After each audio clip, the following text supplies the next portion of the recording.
Hey, welcome to 2 Minute Sewing. I found some inexpensive fabric at Walmart after 4th of July, and I had this left over. So let's make a super duper simple pillow. Let's go. All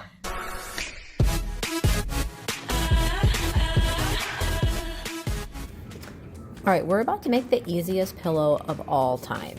So you'll need 3 pieces of fabric. One for the front, and it's got to be the size of your pillow. I believe mine is about 12 by 12.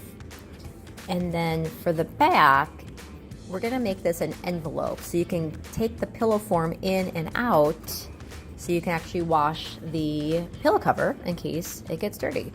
So for the back, you need 2 pieces that overlap, and there's no hard and fast rule. It's got to overlap by at least, I would say, 3 inches.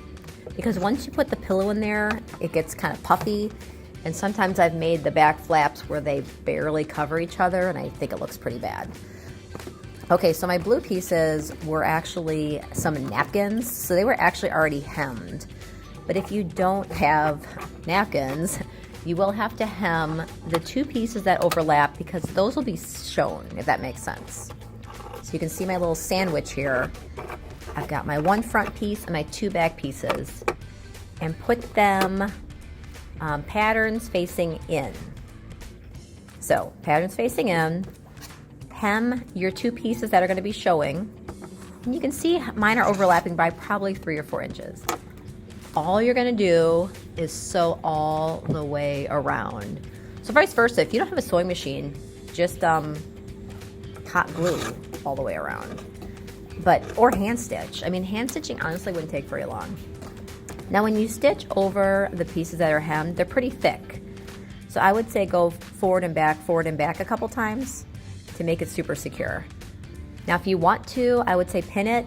It never hurts, throw a couple pins in there. But these are pretty basic shapes. It's just some squares or rectangles. They shouldn't be moving around all that much. All you gotta do is sew it on up. So I sew the 2 sides first where nothing's overlapping, and then I will throw in a couple pins for the overlapping pieces because that does get pretty thick. At some point you've got 3 or even 4 layers in there. All right, once you have sewn everything, take all the pins out. I would say clip your corners. Don't clip where you cut. Just cut off some of the excess bulk to make it more of a square and not just like a rounded mush pile. Clip those, flip it inside out, and then you've got your envelope. Cram the pillow in there. Now, like I said, my pillow was 12 by 12. So if I cut my things exactly 12 by 12, when you sew it, it's going to be pretty tight. Because, you know, when you sew, there's a couple centimeters of fabric that are going to be left behind, which is fine. You can have a real tight pillow, or if you make it maybe a 1/2 inch bigger, then it will be kind of loose. So it's completely up to you. You know what you want your pillow to look like. And like, subscribe. You know how this works. See you later.